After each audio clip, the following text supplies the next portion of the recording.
I wanted to ask you about, irrespective of how and the madness of making the film, what kind of were your reasons for wanting to do the film originally? We'll talk maybe about the development and conception of the film itself.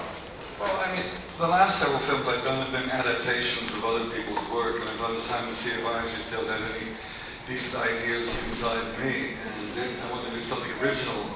And it was as simple as, I didn't have a real idea. The only thing we had in mind was this ancient traveling circus arriving in a modern city. And I kept thinking, oh, let's just make a compendium.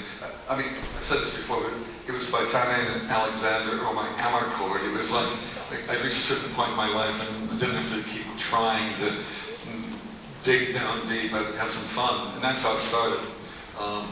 The fun was short-lived, but the rest was good. And so maybe how did that idea then change through production with all the turmoil? Well, I mean, it didn't. The strange thing is, once we recovered from Heath's death, it was, what do you do? How do you?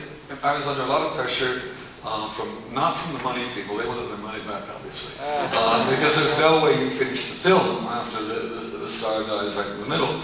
But my daughter, who was one of the producers, my cinematographer, Nicola Pecorini, they just kept beating me up and saying, no, we're going to have to finish this thing. You're not going to be allowed to go home until you fix it. And so there was pressure, oh, let's get another actor to do it. And I said, well, there's no way a single actor could replace Heath. And then I said, well, Tony goes through the mirror 3 times. Maybe we get 3 actors. And that's what happened. I mean, before I had worked out what we were doing, I called Johnny, he was very close to Heath as well, and said, you know, we were commiserating, and he said, well, whatever you want, man, I'll be there.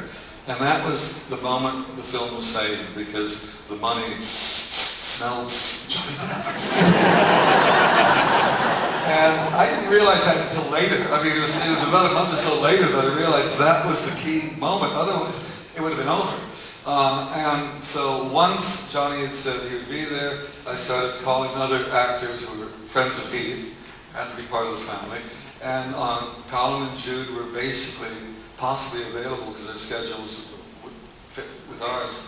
And then it was a matter of just trying to get going again without a clear schedule. I mean, we only were able ultimately to get Johnny in thanks to Michael Mann, because his film Public Enemies was delayed by 1 week. And we grabbed Johnny in that week and said, oh, yeah. Because he'd been rehearsing and was not allowed to leave the penitentiary or wherever it was that they were working. And because of this 1 week delay, we got him. That's why I'm saying there's synagogues at work here. I'm going to open the floor, please.